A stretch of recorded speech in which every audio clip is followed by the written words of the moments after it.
all these ideas of diversity. Flexible curriculum in terms of adaptations to achieve these key competencies that we have now. The key competencies are proposed by the European Council in 2006. Then we have basic competencies in Spain for 8 years, and now we still have, again, key competencies. That is like the final aim of compulsory education in Spain. So that's the idea of the adaptations of the curriculum. Not the contents to be learned, but the competencies to be achieved. The work on ICTs, or the way in which they work cooperatively with others, or how they behave, or how they accept otherness. I mean, these things are over the teaching of contents in this term. And as I said, well, I'm going to try to link this in the 10 minutes that I still have, and try to link this with the golden theme here in Spain now, which is the bilingual education. Okay, we have lots of money put by the different governments to foster bilingual education, which is good, and that's really good. But we still could find some minor problems, or see how this is not going to be an isolated part of teaching again. I mean, now that we have diversity in the mainstream system, and we have something new, which is bilingualism, we cannot forget that this should be part of diversity too. And they should be working together. Those who rule diversity with those who rule bilingualism. Let's see what happens. Well, here I have this research by this Kalambuka, and he says that 80% of the studies indicate that integrating special needs into mainstream schools does not have a negative influence, which is great. That's lovely. I mean, 80% of these people say that. But see, this is sad. Only 5% of class teachers, subject teachers, special needs teachers, and principals supported inclusion to some extent. It doesn't make sense. But you said they asked them why. And the answer for this was this: the fear that they have of not being able to provide quality teaching for both pupils with and without special needs. So again, we need training. We need training. We need to make teachers, class teachers, know that they can do this and that they have the tools to do this. If we don't train them here at university, or if we don't give them the proper in-service training, we will still have teachers like this who think this is good, but they fear. I mean, they think that this is not going to be really possible, because they cannot feel confident when they work with these students. Well, this is only to mention the definitions by Marsh of Clio, in which this is for ideal students. I mean, this is for the perfect students that we have and that go to private academies, and they have private teachers at home, or they watch television, satellite television, in English or Spanish or any other foreign language. No mention at all to diversity, no mention to inclusion, no mention to what to do with these other kids.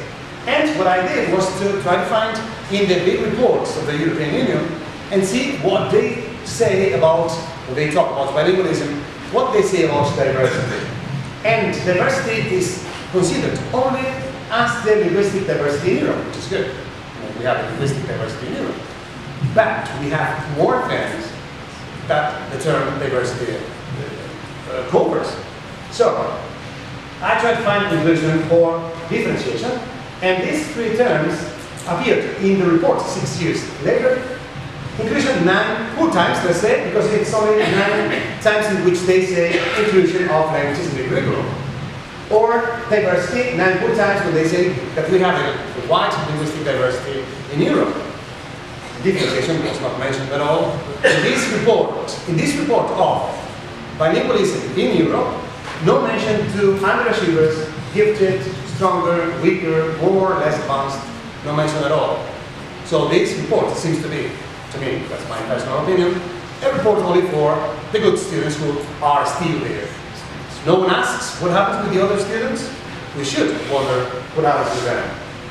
Well, here we have some, I'm not going to read that, of course, but we have here documents in which we can see clearly how in Andalusia, for example, we have norms, really good norms about inclusion, really good norms that make sure that every single child will be part of the school system, but they forget bilingualism. And now, most of the subjects are taught in English in our context, and we have to know what to do with these kids. On the other hand, we have this by Madrid, in the government, the regional government of Madrid, in which they say that to accept a student in a bilingual secondary education center, school, that comes from a primary monolingual school, they need a B1 level in English. I mean, that's terrible.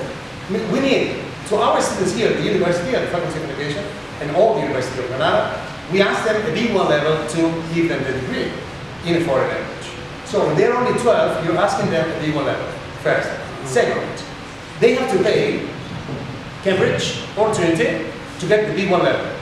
They have to pay for that. I mean, the government doesn't give them, in Madrid, the possibility of making the exams and give them a proper title to say, okay, you've got a B1 level according to the Comunidad de Madrid. But they have to go and pay these other things, which is not always the best there in terms of inclusion and in terms of equality. Well, but what do we find? We find this in Murcia. And now Murcia, they do their homework. They work well. In this term, in this document in which they're going to give the notes to the work of bilingualism and teaching of languages, we find that they have a special section devoted to attention to diversity. So I feel happy. But I'm going to read this now and see what they say. And they say, the teachers involved in bilingual teaching must establish the methodological and evaluation strategies to cope with diversity in the bilingual classroom. That's easy. That's so easy. I mean, we can say, and they must be happy. And they must get more money. I mean, we can say these things in general terms. What they do here is bad. Amen. It's not the best thing in terms of diversity and the dual now, the best thing we have now, which is bilingualism.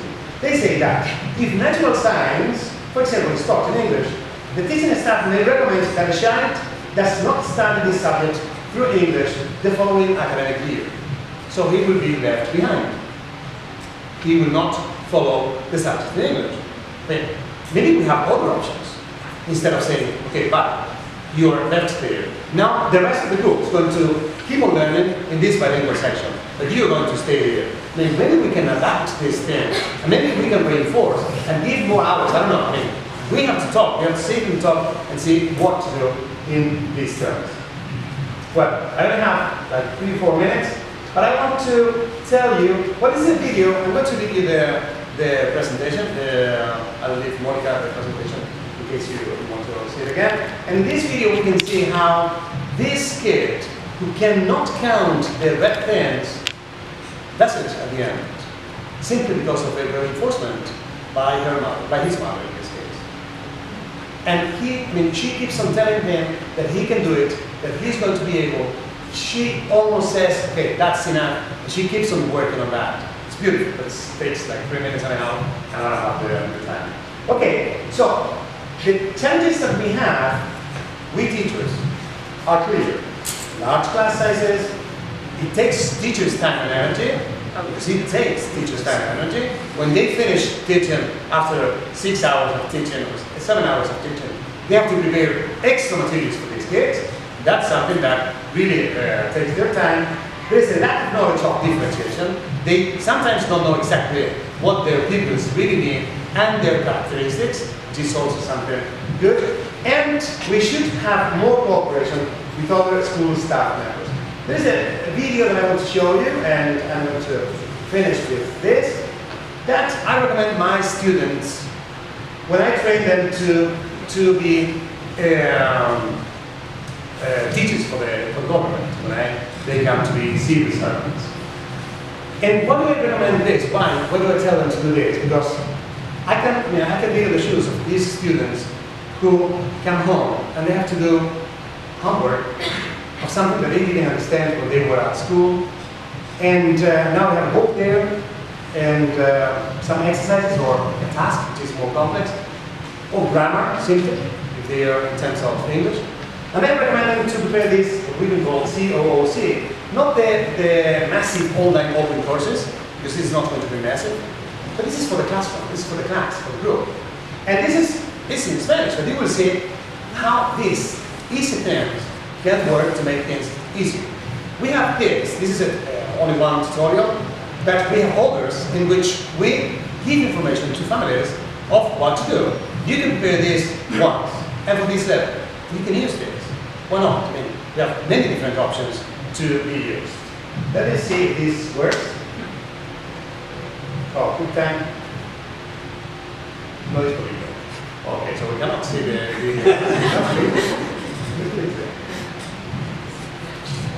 I think this is great.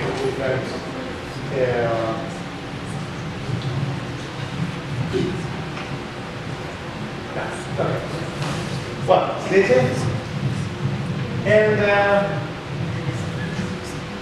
the idea was to come here today to tell you how the university has changed in positive terms, how we have changed our mind, how we have trained and have to keep on training our students at university and our teachers in service. If we come here and it will not work, we have to bring these ideas into primary, secondary, infant education, primary, training, and see and spread these ideas and share these ideas and see how things can happen. For example, this of the bilingualism here in Spain, it is so important, it is so great, and maybe we start now leaving some children behind.